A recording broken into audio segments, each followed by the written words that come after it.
Hello viewers, how are you all? Hope you all are fine and doing well. Welcome back to Level Up. मैं हूँ पायल और मैं आ गई हूँ लेके एक नया टॉपिक। आज हम पढ़ेंगे इम्पोर्टेंस ऑफ मैनेजमेंट के बारे में। यानी कि मैनेजमेंट के ऑलरेडी मैंने 2 वीडियोस डाल दिए हैं जिसमें मैनेजमेंट के बारे में और मैनेजमेंट के ऑब्जेक्टिव्स के बारे में मैंने बताया है। लिंक आपको डिस्क्रिप्शन बॉक्स में मिल जाएगा, आप चेकआउट कर सकते हैं अगर आपको पहले के वीडियोस देखने हैं ऑन मैनेजमेंट। सो आज हम पढ़ेंगे नेक्स्ट टॉपिक जो है importance of management. Management itself बहुत इम्पॉर्टेंट है। ये जो वर्ड है इसके बिना मतलब ये इतना इम्पॉर्टेंट है कि इसके बिना कोई बिजनेस चल नहीं सकता। इनफैक्ट मैनेजमेंट के बिना कुछ नहीं चल सकता। या हम बिजनेस बोले, ठीक है, या हम ऑफिस बोले, या हम वर्क प्लेस बोले, या हमारा डे टू डे एक्टिविटी भी बोले तो भी वो भी नहीं चल सकता। अगर हम मैनेज करते हुए नहीं चले तो वो भी नहीं चल पाएगा। तो इस हिसाब से अगर देखा जाए तो मैनेजमेंट की बहुत इंपॉर्टेंस है। जहाँ पे चीज़ें बहुत सारी होती हैं उसको वन बाय वन मैनेज करना, स्टेप बाय स्टेप मैनेज करना बहुत इम्पॉर्टेंट है। तो अब जो मैनेजमेंट करते हैं यानी कि हम कुछ भी वर्क कर रहे हैं उसमें देखना, मैनेजमेंट का मतलब है कि उसमें देखना कि हर चीज़ ठीक से चल रही है, हर चीज़ टाइम पे हो रही है, अगर कुछ कमी रह रही है तो क्यों रह रही है, किस वजह से रह रही है, क्या हम कोई गलती कर रहे हैं, कैसे ठीक करें उस गलती को ताकि ये दोबारा रिपीट ना हो, हम ऐसे क्या स्टेप्स ले ताकि ये गलती दोबारा ना हो। सो इस तरह की चीज़ें मैनेजमेंट करता है। तो ऑब्वियस सी बात है कि ये बहुत इंपॉर्टेंट हो गया। तो सबसे पहला जो ऑब्जेक्टिव है ये एज पर बुक है। अगर आप क्लास 12 की बुक उठाओगे तो आपको ये सारे पॉइंट्स उसमें मिल जाएंगे। ओके, सो आप जब बुक पढ़ोगे तो आपको पॉइंट बाय पॉइंट ये सारे पॉइंट्स में स्टेप बाय स्टेप सारे पॉइंट्स मिलेंगे, आप ज़रूर चेक कीजिएगा। ओके, अब इसमें जो सबसे पहला पॉइंट है वो है अचीविंग ग्रुप गोल। ठीक है, मैनेजमेंट जो है वो ग्रुप के गोल को अचीव करने में हेल्प करता है। बिजनेस क्यों किया जा रहा है? डेफिनेटली कोई गोल है। बिना गोल के तो कोई बिजनेस नहीं होगा। हर बिजनेस के पीछे कुछ ना कुछ गोल होता है। ठीक है, हर बिजनेस ये सोचता है कि मैं इसके बाद क्या करूँ, what is my next step, मुझे क्या अचीव करना है, मुझे क्या करना है। ठीक है, तो ये बिजनेस का चलता रहता है। एक गोल अचीव हुआ तो दूसरा हुआ तो तीसरा। तो इसी तरीके का जो बिजनेस का गोल है यहाँ तक हम पहुँचेंगे कैसे, यही मैनेजमेंट का काम है। आज हम यहाँ खड़े हैं, इसको स्टेप बाय स्टेप लेके कैसे चले ताकि हम जो अपने ग्रुप का जो गोल है, हमारा जो एक्चुअली ऑब्जेक्टिव सेट था, मे बी वो ऑब्जेक्टिव कुछ भी हो सकता है। प्रॉफिट कमाना, अपने कस्टमर्स को बढ़ाना, और ब्रांचेस ओपन करना, अपने गुड्स की क्वालिटी को बढ़ाना। तो इस तरीके के बहुत से गोल हो सकते हैं। हर एक बिजनेस का अपना गोल होता है। तो ये गोल कैसे अचीव होगा? जब हम प्रॉपर प्लानिंग करेंगे। जो मैनेजमेंट करता है, हम प्रॉपर प्लानिंग करेंगे, हम उस प्लानिंग को फॉलो करेंगे। ये भी कौन देखेगा? मैनेजमेंट। फिर हम देखेंगे कि कहाँ पे प्लानिंग फॉलो नहीं हुई, कहाँ पे प्रॉब्लम थी फॉलो होने में, कहाँ पे रीजंस निकालेंगे जिसकी वजह से वो फॉलो नहीं हो पाया। तो इस तरीके के स्टेप्स लेगा कौन? मैनेजमेंट लेगा। तो यानी कि मैनेजमेंट ये क्या कर रहा है? मैनेजमेंट जब स्टेप बाय स्टेप प्लानिंग कर रहा है, देख रहा है, सब कुछ कर रहा है, तो अल्टीमेटली हम कहाँ जा रहे हैं? स्टेप बाय स्टेप ऊपर जा रहे हैं, प्रोग्रेस कर रहे हैं और अपने गोल के पास जा रहे हैं। इसलिए पहला पॉइंट इंपॉर्टेंस ऑफ मैनेजमेंट ये है कि हम जो गोल है उसको अचीव करेंगे। ठीक है, उसके बाद नेक्स्ट आ गया एफिशिएंसी को बढ़ाना। अब एफिशिएंसी क्या होता है? एफिशिएंसी मीन्स हम किसी भी चीज़ को कितने बेटर तरीके से कर सकते हैं, वो होती है हमारी एफिशिएंसी। हर इंसान होता है ना, उसका अपना लेवल ऑफ एफिशिएंसी होता है। ठीक है, अब जैसे मतलब अब सपोज कर लीजिए मैं एक टॉपिक पढ़ा रही हूँ आज, importance of management. Importance of management बहुत से टीचर्स पढ़ा चुके होंगे यूट्यूब पे। आप और भी आउटसाइड भी हो सकता है किसी टीचर से पढ़े होंगे यूट्यूब के बाहर। ठीक है ना, तो इसमें क्या होता है ना, हम कभी कभी किसी टॉपिक को बहुत अच्छा एक्सप्लेन करें, यानी कि एफिशिएंसी अच्छी है। आप जो भी वर्क करते हो उसमें आप कितना अच्छा कर रहे हो। ठीक है, उसे हम कहते हैं एफिशिएंसी। अच्छा तो कर रहे हो, लेकिन अच्छा करने के साथ साथ कितने कम टाइम में कर रहे हो। ठीक है, अब जैसे मॉम, अगर हम एक मम्मी का एग्जाम्पल ले, मॉम क्या होता है, ठीक है, मॉम जब खाना बनाती है, शुरू शुरू में जब छोटी होती है मॉम खाना बनाती है, तो काफ़ी खाना जो होता है क्या होता है, कभी ऐसा बन गया कभी वैसा बन गया, लेकिन धीरे धीरे क्या होता है, रोटियां गोल बनने लगती हैं, फास्ट भी बनने लगती हैं, वो जल्दी जल्दी फास्ट बनाने लग जाती हैं। ठीक है ना, अब वही काम हम करेंगे तो 2 आवर्स लेंगे, लेकिन वही काम मॉम करेगी तो जल्दी हो जाएगा, है ना। तो यानी कि मॉम काम करते करते जो है क्या हो गई, एफिशिएंट हो गई। वो कम समय में बिना नुकसान किए हुए, हम हो सकते किचन में कुछ जला दे, कुछ गिरा दे, कोई बर्तन तोड़ दिया, लेकिन मम्मा क्या कर रही है, मम्मा बहुत अच्छे से कर रही है, यानी कि मम्मा इस काम में माहिर हो चुकी है, एफिशिएंट हो चुकी है। इसी तरीके से जो वर्कर है ना, उसको मैनेजमेंट गाइड करता रहता है टाइम टू टाइम, उसके सर पे चढ़ के बोलता है हमेशा, ठीक है ना, आपने भैया ये गलती कर दी, इसको सुधार लो। इसी को तो मैनेजमेंट बोलते हैं ना। जब हम गलती करते हैं तो हमारा बॉस हमें कहता है कि भाई आप ये चीज़ करेक्ट कीजिए, ये सही नहीं थी, और वो हमेशा कुछ ना कुछ पिन पॉइंट करके आपको बोलते हैं ना कि ये चीज़, इस बार ये चीज़ तो अच्छी थी लेकिन वो चीज़ अच्छी नहीं थी, आपने ये चीज़ तो बहुत अच्छा किया लेकिन अगेन आपकी कहीं ना कहीं कसर रह गई, आप नेक्स्ट टाइम उसे। तो आप क्या करते हैं ना, हम उन चीज़ों को और बेस्ट करने की कोशिश करते हैं। जब हम उस चीज़ों को और बेस्ट करने की कोशिश करेंगे तो हम कहीं ना कहीं नया एक्सपीरियंस लेते हैं, नई चीज़ें सीखते हैं, और हम अपनी जो वर्क करने की क्षमता है उसको बढ़ाते हैं। वर्क करने का जो, इसको हम बोलते हैं एफिशिएंसी, फिर हम क्या करेंगे, उसी चीज़ को हम बेहतरीन तरीके से करेंगे।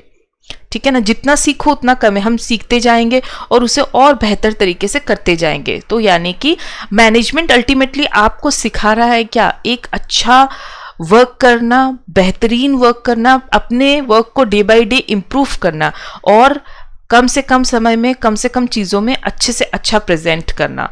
ठीक है, उसे हम कहते हैं एफिशिएंसी। यानी कि मैनेजमेंट ने यहाँ आपको डांट पिटकार के, अच्छे से बोल के, मोटिवेट करके, सबका अपना अपना तरीका होता है ना, जैसे भी करके आपसे जो वर्क है वो बहुत बेहतरीन तरीके से कराने की कोशिश की, धीरे धीरे आपकी एफिशिएंसी को बढ़ाया। यानी कि मैनेजमेंट जो है वो कहीं ना कहीं एफिशिएंसी को बढ़ाने में हेल्प कर रहा है। Okay, dynamic organisation creates, management का इंपॉर्टेंस क्या होता है, इसमें हम क्रिएट कैसे करेंगे डायनामिक ऑर्गेनाइजेशन। डायनामिक का मतलब होता है चेंजिंग। मैंने और भी काफ़ी सारी वीडियोस में बताया हुआ है डायनामिक का meaning, but still again I am telling, dynamic means changing, जो चेंज होता है। अब ऑर्गेनाइजेशन में मैनेजमेंट क्या करता है ना, एक ऐसा एनवायरनमेंट क्रिएट करता है जहाँ पे ऑर्गेनाइजेशन किसी भी चेंज को अडॉप्ट कर ले बहुत जल्दी। बिजनेस कभी भी एक जैसे कंडीशन में नहीं चलता है, कभी बिजनेस बहुत अच्छा चल रहा होता है, कभी बिजनेस बहुत खराब चल रहा होता है। अचानक से कोविड आ गया, आपको पता था? नहीं पता था, सबके बिजनेस ठप हो गए, ऑनलाइन चलने लग गया। एक टाइम था जब ऑनलाइन नहीं चलता था, हम ज़्यादातर सब चीज़ें बाहर करने जाते थे, फिजिकली करते थे, लेकिन अब मैक्सिमम चीज़ें हम देखते हैं ऑनलाइन। क्यों हुआ? ये कोविड की वजह से हुआ। तो अब जो चेंजेस है ना वो एनवायरनमेंट में होते रहते हैं। अब एनवायरनमेंट में जो चेंज है वो हम कैसे अडॉप्ट करेंगे? अगर हमारे पास एक गुड मैनेजमेंट है तो वो मैनेजमेंट हमें ट्रेन करेगा। मान लीजिए अचानक से कोविड आ गया, ठीक है ना, अब कोविड आ गया तो स्कूल कैसे चले? ऑनलाइन चले। हम कभी सोच सकते थे कि हम घर पे बैठ के स्कूलिंग करेंगे? नहीं सोच सकते थे। लेकिन उसमें बहुत से टीचर्स ऐसे भी होते होंगे जो बहुत पुराने होंगे, जिनको कंप्यूटर ऑपरेट करना नहीं आता होगा, लेकिन मैनेजमेंट ने सिखाया कि ऐसे ऑपरेट करते हैं, ऐसे आप जूम ओपन करिएगा, इस तरीके से स्क्रीन शेयर करिएगा, इस तरीके से पीपीटीज। तो काफ़ी चीज़ें जो हैं वो हम सीखे। तो जब सीखे ना तो क्या हुआ, हमने जो एनवायरनमेंट था उसको अडॉप्ट किया। यानी कि जो कोविड वाली सिचुएशन थी उसमें हम जल्दी से जल्दी अडॉप्ट हो गए। ठीक है, हम जल्दी से जल्दी उसको मतलब वहाँ तक पहुँच गए ताकि हमारा कोविड स्कूल को ना नुकसान दे सके। ओके, तो यानी कि जब हम मैनेजमेंट को रखेंगे तो मैनेजमेंट जो है हमें सिखाएगा, ऑर्गेनाइजेशन को इस तरीके से ट्रेन करेगा लोगों को ताकि हर चीज़ के लिए प्रिपेयर रहें। और वो जब प्रिपेयर रहेंगे तो कोई भी हमारे पास चैलेंज आएगा हम उसको एक्सेप्ट करेंगे। ठीक है। तो यानी कि ऑर्गेनाइजेशन आपको डायनामिक बनाता है, ट्रेन करता है कि आप हर एक सिचुएशन पे डील करें, उनके पास हर एक तरीके का प्लान बनाएं, हर एक तरीके का प्लान रेडी हो जो आप फॉलो कर सके, ठीक है ना। और ये अगर डायनामिक नहीं होगा ना, बिजनेस तो चल नहीं पाएगा। जब सिचुएशन ऐसी आ जाएगी, वो सिचुएशन पे हमेशा घिसी पिटी चीज़ें तो नहीं चलेंगी, वो चेंजेस मांगेंगी। अगर आप घिसे पिटे तरीके से चलोगे तो एक दिन मार्केट से आउट हो जाओगे, लोग आपको भूल जाएंगे, ठीक है ना, उस बिजनेस को लोग भूल जाएंगे। तो डायनामिक जो है मैनेजमेंट जो है वो हमें प्रिपेयर करता है कि हम चेंजेस को अडॉप्ट करें। एक ऑर्गेनाइजेशन जिसमें हम डायनामिक चीज़ें, मतलब कुछ चेंजेस आए तो अडॉप्ट हो जाए, हम उसे धीरे धीरे उस पर अडॉप्ट हो जाए, उस चेंजेस को एक्सेप्ट कर ले। ऐसा नहीं कि सिचुएशन को बदलने की कोशिश करें, हम उस सिचुएशन के हिसाब से अपने आप को एडजस्ट करें। तो ये कौन हेल्प करता है? मैनेजमेंट, क्योंकि वो हमें गाइड कर रहा है, वो एक प्लान बना रहा है जो इसे हम फॉलो कर रहे हैं, ठीक है। पर्सनल ऑब्जेक्टिव, ठीक है, बिजनेस का एक ऑब्जेक्टिव होता है, ठीक है, ये जिसे हम कहते हैं ग्रुप गोल। सब कोई को इसी ग्रुप गोल के पीछे भागना है, क्योंकि सब के जो वर्क हैं वो यहीं तक जाके ख़त्म हो गए। बिजनेस को प्रॉफिट बढ़ाना है तो यहीं पे जाके आपको सब लोगों को प्लानिंग वही फॉलो करनी पड़ेगी, जो वही स्टेप्स लेंगे जो मैक्सिमम प्रॉफिट को बढ़ाए। तो ग्रुप गोल कुछ भी हो सकता है, प्रॉफिट हो सकता है, ऐसे ना कुछ बिजनेस का ऑब्जेक्टिव हो सकता है कस्टमर्स बढ़ाना और ब्रांचेस को ओपन करना, कुछ भी, ठीक है। लेकिन हमारे अंडर जो काम कर रहे हैं, हमारे बिजनेस में जो लोग काम कर रहे हैं, उनके भी तो ऑब्जेक्टिव्स होंगे छोटे मोटे। जैसे मैं मान लीजिए किसी बिजनेस में काम कर रही हूँ, अपने एफर्ट्स डाल रही हूँ, तो मेरे भी तो ऑब्जेक्टिव होगी, कहीं मुझे प्रमोशन तो मिले, ठीक है, उसके बाद मेरी सैलरी तो बढ़े, कोई यार मुझे शाबाशी तो दे कि मैंने बहुत अच्छा काम किया है, ठीक है, लोग मुझे पहचाने कि भाई ही इज़ और she is a very good employee. तो इस तरीके की चीज़ें हम मांगते हैं पर्सनली, हम चाहते हैं कि ये हो। कोई नहीं चाहता कि हम उसी पोजीशन में ज़िंदगी भर काम करें, उसी सैलरी पे, हम सब इंक्रीमेंट और प्रोग्रेस चाहते हैं। तो ये हमारा हो गया पर्सनल ऑब्जेक्टिव। लेकिन ये पर्सनल ऑब्जेक्टिव जो है ना, ये मैनेजमेंट को लिंक करना होता है ग्रुप से, ठीक है, ग्रुप से। अगर सब लोग अपने बारे में सोचेंगे तो बिजनेस कैसे चलेगा? तो मैनेजमेंट क्या करता है ना, इसे लिंक करता है। अच्छा, जो बेस्ट परफॉर्म करेगा, जो सबसे ज़्यादा प्रॉफिट में मान लीजिए सहयोग देगा बढ़ाने में, या आपको मान लीजिए मोर कस्टमर्स क्रिएट करने हैं, तो टारगेट कैसे सेट करता है मैनेजमेंट या बॉस कैसे टारगेट सेट करते हैं? जो सबसे ज़्यादा कस्टमर बनाएगा उसे हम प्रमोशन दे देंगे। तो यानी कि यहाँ आपको अगर अपना पर्सनल चाहिए, आपको प्रमोशन चाहिए, तो आप ऑटोमेटिक वर्क करोगे, यानी कि आप प्रमोशन पाने के लिए अपने ग्रुप गोल को ऑटोमेटिक अचीव करोगे। तो ऐसा बिजनेस, देखिए बिजनेस ऐसा नहीं चल सकता कि आप हमेशा अपने एम्प्लॉयज़ को इग्नोर करें। आपको अपने एम्प्लॉयज़ को इम्पोर्टेंस देना है, आपको उनकी प्रॉब्लम और उनकी चाहत को भी समझना है, तभी आपका बिजनेस जो है वो और अच्छा चलेगा। क्योंकि वो एम्प्लॉय खुश रहेगा तो वो डेफिनेटली दिल से काम करेगा, और जब कोई चीज़ दिल से होती है ना तो वो बेस्ट होती है, वो अपना बेस्ट लगा के वो चीज़ करेगा, ठीक है।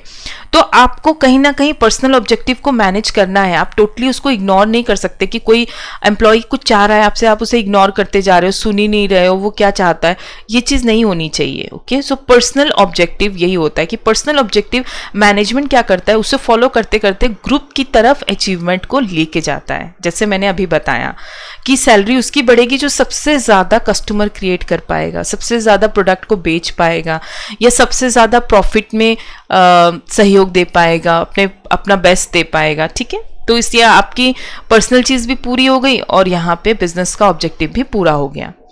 डेवलपमेंट ऑफ द सोसाइटी, आपको ऐसे प्रोडक्ट बनाने हैं जो सोसाइटी के लिए, बिजनेस इस अगर सर्विस दे रहा है तो ऐसी सर्विस देनी है जो सोसाइटी के लिए हेल्पफुल प्रूफ हो।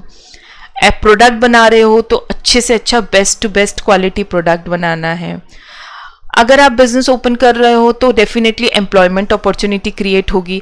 एम्प्लॉयमेंट अपॉर्चुनिटी क्रिएट होगी तो जो एम्प्लॉयमेंट करेगा इंसान, तो सोसाइटी ऑटोमेटिक प्रोग्रेस होगी। मिस्टर ए कल को नहीं कमा रहे थे तो पुरानी शर्ट में घूम रहे थे, अब वो कमाएंगे, एम्प्लॉयमेंट मिल गई उनको, कमा रहे हैं तो वो नई शर्ट पहन के घूम रहे, वो नई गाड़ी ले रहे हैं, नई स्कूटी ले रहे, स्कूटर ले रहे, जो भी है।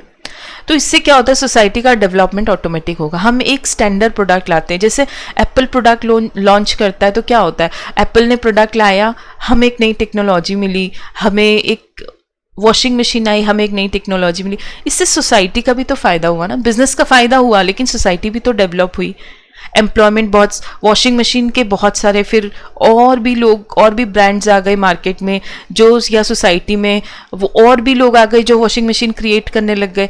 उस वॉशिंग मशीन को क्रिएट करने के लिए मैकेनिक चाहिए थे, अब मैकेनिक जो है वो एम्प्लॉयमेंट क्रिएट किया आपने, और भी लोग आ गए, ठीक है ना, फिर टेलीविज़न आया, तो धीरे धीरे क्या हो रहा है ना, सोसाइटी को भी डेवलपमेंट मिल रहा है, नई नई टेक्नोलॉजी मिल रही है, अच्छे अच्छे प्रोडक्ट्स मिल रहे हैं, ठीक है। और आपको सोसाइटी में ये भी ध्यान रखना है कि हम किसी भी तरीके का काम करें सोसाइटी को नुकसान नहीं पहुंचना चाहिए, यानी कि हम सोसाइटी में पोल्यूशन फैला रहे हैं, या फिर हम बहुत मशीन अच्छी कंडीशन में नहीं है, हम उसे उसी मशीन से काम कर रहे हैं, मशीन काफ़ी साउंड प्रोड्यूस कर रही है, साउंड पोल्यूशन क्रिएट हो रहा है, ठीक है। तो आपको सोसाइटी को लेके, जो सोसाइटी को लेके चलता है ना साथ में जो बिजनेस, वो एक ब्रांड क्रिएट ज़रूर करेगा, क्योंकि सोसाइटी अगर खुश रहेगी ना बिजनेस से, तो वो उस बिजनेस का प्रोडक्ट जो है वो परचेज करेगी। आफ्टर देने के बाद भी आप उसे अच्छी सर्विस देना, सोसाइटी को खुश रखना, ठीक है ना, जो आपसे प्रोडक्ट लेके जा रहा है उसको best to best quality product देना, फिर लेस प्राइस, है ना। आप ऐसा नहीं कि पैसे ज़्यादा ले रहे हो और फिर प्रोडक्ट एक लिबरल, एक नॉर्मल सी क्वालिटी का प्रोडक्ट दे रहे हो, तो कुछ दिन कस्टमर तो यूज़ करेगा, लेकिन फिर उसको समझ में आने लगेगा कि भाई ये वो क्वालिटी नहीं है जो हम चाह रहे थे, पैसे तो हमने बहुत दिए। तो अल्टीमेटली सोसाइटी अगर सेटिस्फाइड नहीं होगी तो वो आपके पास दोबारा नहीं आएगी। So not only quality product, आप एम्प्लॉयमेंट दे रहे हो सोसाइटी में, एम्प्लॉयमेंट से क्या होगा, आपका स्टैंडर्ड ऑफ लिविंग बढ़ेगा, तो अल्टीमेटली सोसाइटी का डेवलपमेंट भी होगा। जैसे जैसे बिजनेस डेवलप होता है सोसाइटी भी वैसे वैसे डेवलप होगी, ठीक है। आपका बिजनेस डेवलप हुआ, आपने वॉशिंग मशीन्स बनाई, वॉशिंग मशीन बनाने के लिए और लोग आए आपकी फैक्ट्री में, आपके बिजनेस में, जो अब नए ग्रुप ऑफ मेंबर्स हैं जो वॉशिंग मशीन में इन्वॉल्व हो रहे हैं, तो इससे सोसाइटी का भी फ़ायदा हुआ, बिजनेस भी ग्रो किया, ठीक है ना। तो ये थे मैनेजमेंट के इम्पोर्टेंस। अब जब आप और भी बुक्स खोलोगे, ये बिल्कुल नॉर्मल से इम्पोर्टेंस है जो आपको एनसीईआरटी के बुक में मिल जाएंगे, लेकिन कुछ और भी पॉइंट्स जब आप बुक खोलोगे दूसरी तो उसमें आपको और भी पॉइंट्स मिलेंगे, लेकिन अल्टीमेटली वो घूम फिर के यही चीज़ कवर करेंगे। सो ऐसा नहीं कि आप सिर्फ यही 5 पॉइंट्स इंपॉर्टेंस है, अगर मैनेजमेंट के इंपॉर्टेंस देखने जाए तो बहुत कुछ होंगे, ठीक है। सो नए नए पॉइंट्स मिल सकते हैं, आप उनको भी फॉलो कर सकते हैं, ठीक है। आशा करते हैं आपको ये वीडियो अच्छी लगी होगी। वीडियो अच्छी लगी है तो लाइक कर दीजिए, चैनल को सब्सक्राइब कर दीजिए और वापस आइए नई नई वीडियोस देखने के लिए। Thank you and have a great day.